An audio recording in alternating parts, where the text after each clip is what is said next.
It's time to talk about potential players cut. And in this video, I'm going to give you 6 players who could be a shocker if cut for the Detroit Lions, and I'm going to give you my reasons why. It's Derrick Mills here, man, 3-time Super Bowl champion. I just want to give you a shout out to the YouTube channel, MicroMike, man. Eddie Murray, former Detroit Lion. Make sure you watch MicroMike on YouTube. Calvin Johnson Jr. here, a.k.a. Megatron. Big shout out to MicroMike and YouTube channel, man. Keep on talking everything Detroit Lions, and I just got to remind you, man, happy wife, happy life.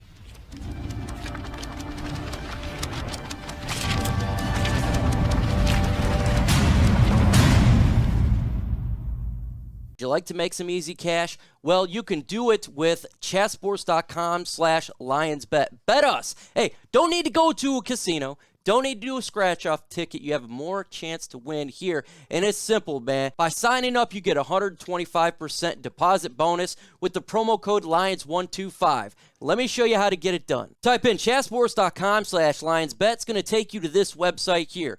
It's simple, folks. You see the Detroit Lions versus the Pittsburgh Steelers. Right now, we're +6. So you have a chance to make some money. You can do the over and under with 37. And if you don't want to do that, you could bet on other things. NFL Defensive Rookie of the Year, passing touchdowns, leaders, playoff specials, receiving, everything you want, you can get. First shocker cut on my list is Derrick Mills. And you say, Derrick Mills, this guy was going to make the roster anyways. With that said, and with that stated, Derrick Mills actually done fairly well in training camp as well as preseason. He is a north and south runner, big bulky guy, a Dan Campbell type of individual, making a little bit of noise. You look in preseason, he's getting those essential yards, and that's all you want to ask for running back who are physical. Get that, go forward and make a play, not going backwards, not making stupid mistakes by missing the hole. Derrick Mills was doing that. But with that said, there's so many running backs right now on the Detroit Lions roster. It's going to be difficult to keep everybody. You got DeAndre Swift. Obviously, he's the starter. Jamal Williams, obviously the backup. Number 3, this is where the question mark comes in. You got the Jermar Jefferson, who we drafted in the 7th round.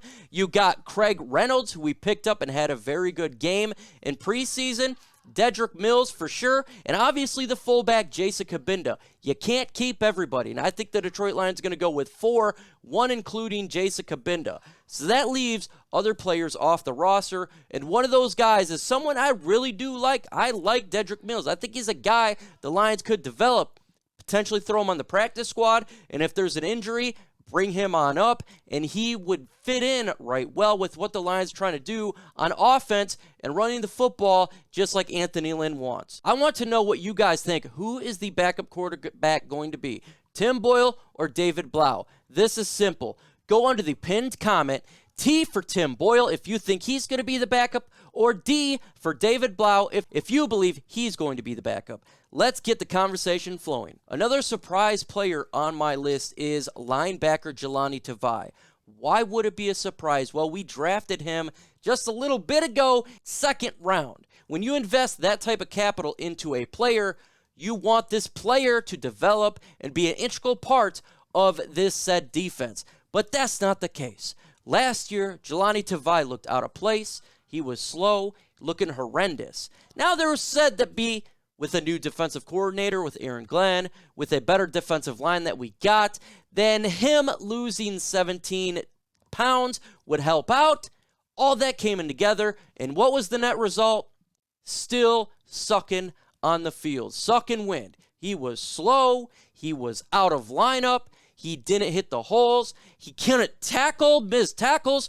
Come on, man. At what point does a guy not learn to take his game up to the next level? And with such the linebacking core that we got Jamie Collins, Alex Anzalone, Derek Barnes, who we drafted 4th round. May I add you, played better than Jahlani Tavai, who barely had any practice so far in training camp, and he was a 4th round draft pick and already looked better. You got Anthony Pittman coming up, and I think with these players, it's going to make Jahlani Tavai be a surprise cut. Now, if they could go ahead and do a trade player v. player for another team that is going to cut a player, maybe we need help at another position, such as wide receiver, and we could swap out a player like that, that makes sense. But with that said, Jahlani Tavai, with his bad play, seems to be a cut. in my opinion. The backup quarterback, Tim Boyle. Now, we signed this guy to a fairly decent contract to be the backup to Jared Goff.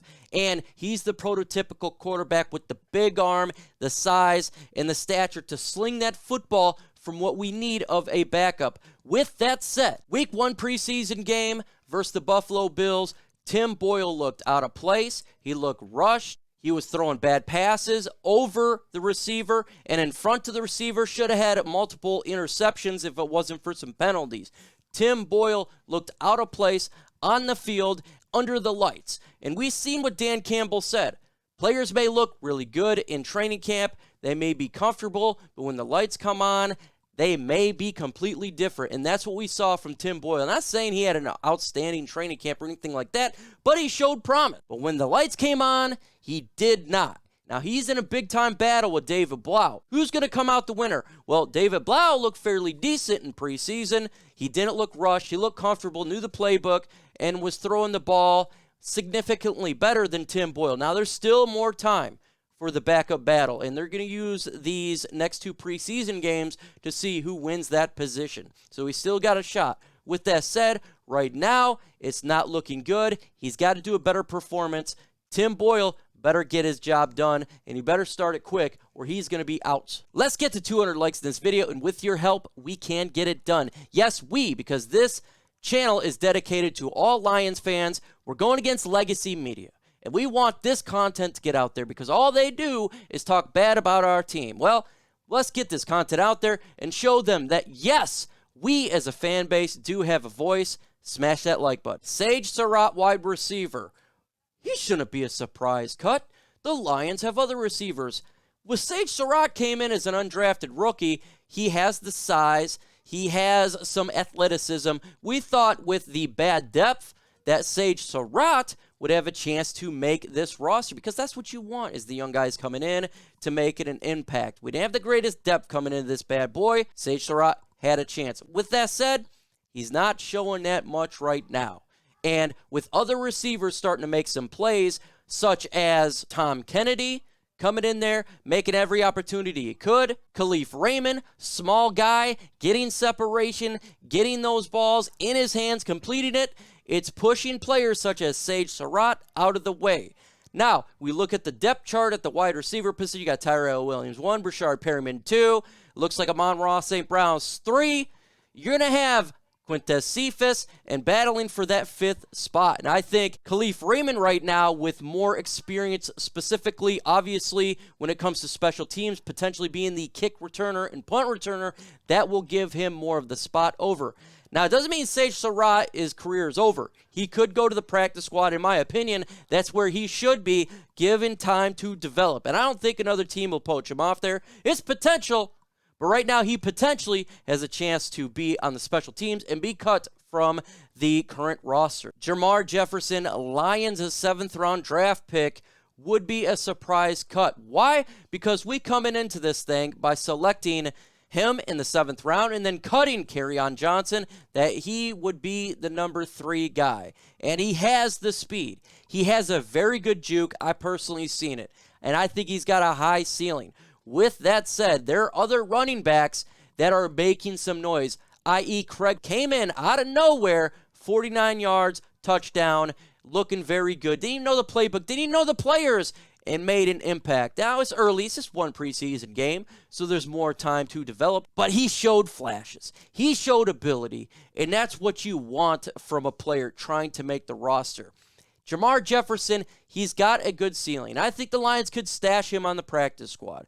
But you can't have that many running backs. You're not going to have 5, 6 running backs on this team. Right now, like I said earlier, DeAndre Swift, Jamal Williams, Craig Robinson, and Jason Kabinda is the fullback.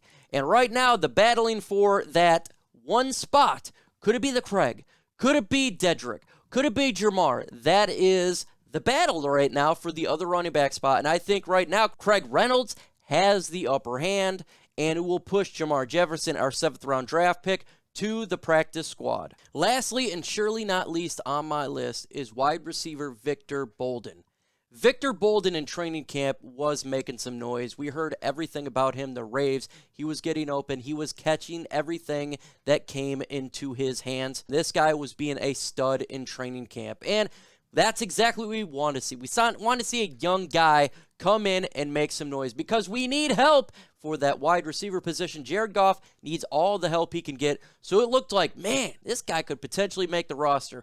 And then preseason came, and what happened? He got thrown his way, made 2 big-time drops, looked like he just could not take the ball at all near him, and he muffed a punt. And that's exactly what you do not want to see out of wide receiver. Your number one job is to catch the football, and he could not do that. And that spells bad, bad news for Victor Bolden. Why? Dan Campbell stated, again, you could be a training camp beast, but when the lights come on and when the game takes on, it's too big for you. And it looked exactly like it was too big for Victor Bolden. On Saturday, 7:30, the Detroit Lions faced the Pittsburgh Steelers. And on my channel, we have the live watch party. Now, versus the Buffalo Bills, we had a great turnout and had a lot of fun. So make sure, again, you jump on my channel at 7:30 on Saturday to get the Lions live versus the Pittsburgh Steelers. Do play-by-play, see who's doing good, see who's doing bad. It's a fun time.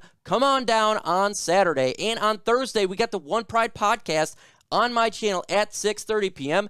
Eastern Time, a fun interactive show. You don't even have to be a Lions fan to get on. If you got a question about your team, let us in the panel know. We will answer it. And if fantasy football as well, as we got that coming up, a fun time. Show up for OPP, as well as dropping videos every single day.